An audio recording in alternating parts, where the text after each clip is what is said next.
Vamos lá, pessoal. Aterramento agora. Parte 4 da 5410. Eletrodo de aterramento. Toda edificação deve dispor de uma infraestrutura de aterramento, denominada eletrodo de aterramento, sendo admitidas as seguintes opções: preferencialmente, uso das próprias armaduras de concreto e fundações, ou uso de fitas, barras ou cabos metálicos, especialmente previstos, imersos no concreto de fundações, ou uso de malhas metálicas enterradas no nível de fundações, cobrindo a área de edificação e complementadas, quando necessário, por hastes verticais ou cabos dispostos radialmente, pés de galinha, ou, no mínimo, uso de anel metálico enterrado, circundando o perímetro de edificação e complementando, quando necessário, por hastes verticais ou cabos dispostos radialmente, pés de galinha.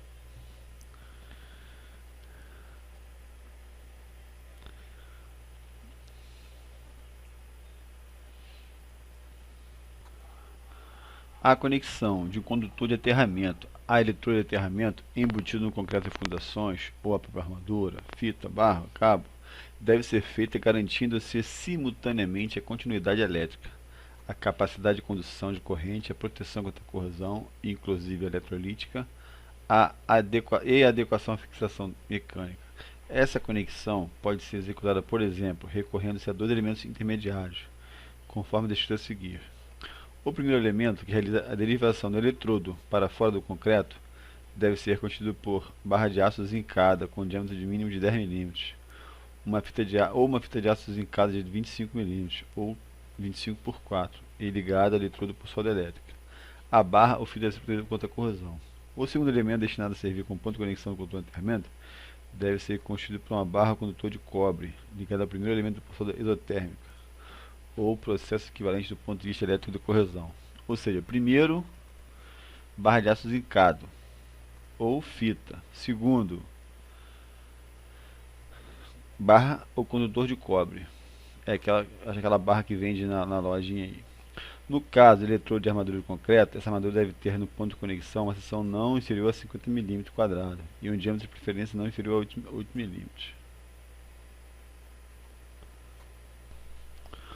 A seção de qualquer condutor de proteção que não faça parte do mesmo cabo ou não esteja contido no mesmo conduto fechado de condutores de fase não deve ser inferior a 2,5 em cobre e 16 em alumínio, se for provido de proteção contra danos mecânicos, 4 milímetros quadrados em cobre e 16 em alumínio, se não for provido de proteção contra danos mecânicos. Se for de 2,5 for provido de proteção, 4 não for provido de proteção. Tipos de condutor de proteção podem ser usados: via de cabos multipolares, condutores isolados, cabos unipolares, condutores nus, armações, coberturas metálicas, blindagem de cabos, eletrodutos metálicos ou condutos metálicos, desde que atendam as condições. Os seguintes elementos metálicos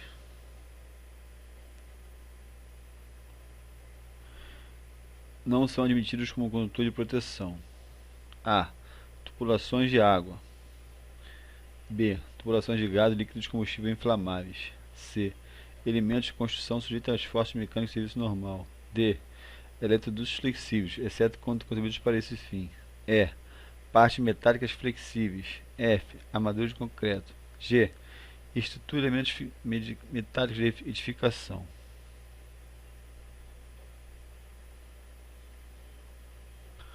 Condutores de equipotenização principal. A seção dos condutores de equipotenização principal não deve ser inferior à metade da seção do condutor de proteção da maior seção de instalação, no mínimo 6 milímetros em cobre, 16 em alumínio e 50 em aço. Todavia, a seção pode ser limitada a 25 milímetros, se o condutor for de cobre, ou seção equivalente por outro metal. Previsão de carga. Cai muito essa parte, hein, gente? Fica ligado. Iluminação. Em cada cômodo ou dependência deve ser previsto pelo menos um ponto de luz fixo no teto. Na acomodação de hotéis, motéis e similares, pode substituir o ponto de luz fixo no teto por tomada decorrente com potência mínima de 100 VA, comandada por interruptor de parede. Admite-se ponto de luz fixo no teto, seja substituído por ponto na parede, em espaço biscado, depósito, dispensa, lavabos e varandas, desde que pequenas dimensões e onde a colocação do ponto do teto seja difícil de execução ou não conveniente. Na determinação de carga de iluminação, em cômodos ou dependências com área igual ou inferior a 6 metros quadrados, deve ser prevista a carga mínima de 100 VA. A cada 100 VA, 6 metros quadrados. A cada 4 metros quadrados inteiros, mais 60 VA. Ou seja, 6 metros, 100 VA. 10 metros, 160 VA. Pontos de tomada. Número de tomadas. O que cai mais em prova de 5410. O número de pontos de tomada deve ser determinado em função da destinação do local e dos equipamentos elétricos, que podem ser utilizados, observando os seguintes critérios. Em banheiros, ser previsto pelo menos um ponto de tomada próximo ao lavatório, atendendo às restrições. Em cozinhas, copos, área de serviço, deve ser um ponto de tomada a cada 3,5 de perímetro, ou fração, sendo que acima da bancada de pia deve ser previsto no mínimo 2 tomadas de corrente, no mesmo ponto em pontos distintas. Em varandas deve ser previsto pelo menos um ponto de tomada.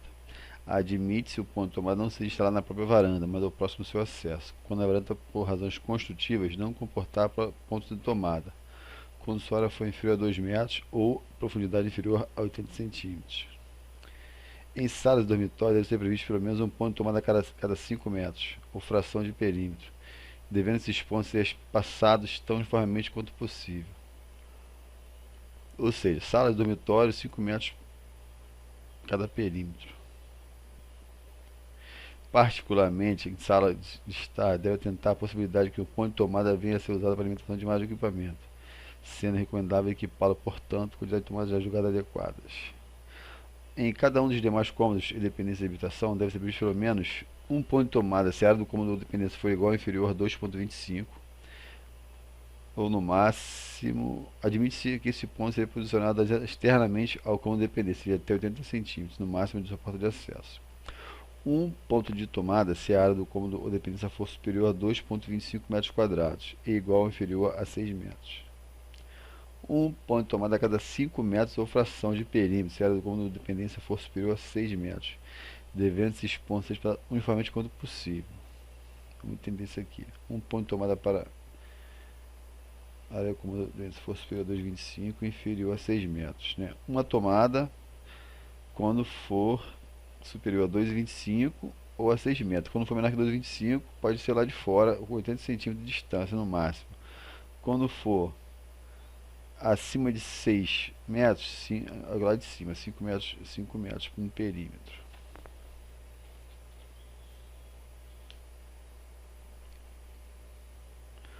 Potência atribuída ao ponto de tomada. A potência a ser atribuída a cada ponto de tomada é função do equipamento que ela poderá vir alimentar, e não deve ser inferior aos seguintes valores mínimos. Em banheiros, cozinhas, copas, áreas de serviço, lavanderia e locais análogos, no mínimo 600 VA por ponto de tomada, até 3 pontos. 600 VA, 1800 VA. E 100 VA por ponto excedente, considerando cada um desses ambientes separadamente. Quando o total de tomada no conjunto desses ambientes for superior a 6 pontos, admite-se o critério de atribuição de potência seja de, no mínimo, 600 VA por ponto de tomada até 2 pontos e 100 VA por ponto excedente.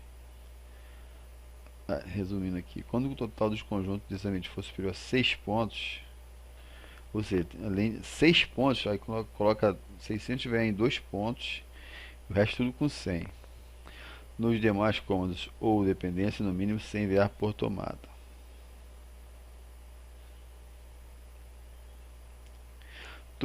Divisão de instalação. Todo ponto de utilização previsto para alimentar de modo exclusivo ou virtualmente dedicado equipamento com corrente nominal superior a 10 amperes deve ter circuito independente.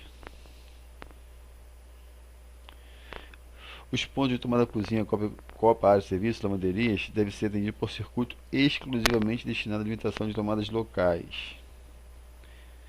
Em locais de habitação, admite-se exceção geral à regra, a pontos de tomada, exceto quando indicados, quando a iluminação possam ser alimentadas por circuito comum, desde que as seguintes condições sejam simultaneamente atendidas. Ou seja, botou no quarto, botou luz e tomada ao mesmo tempo.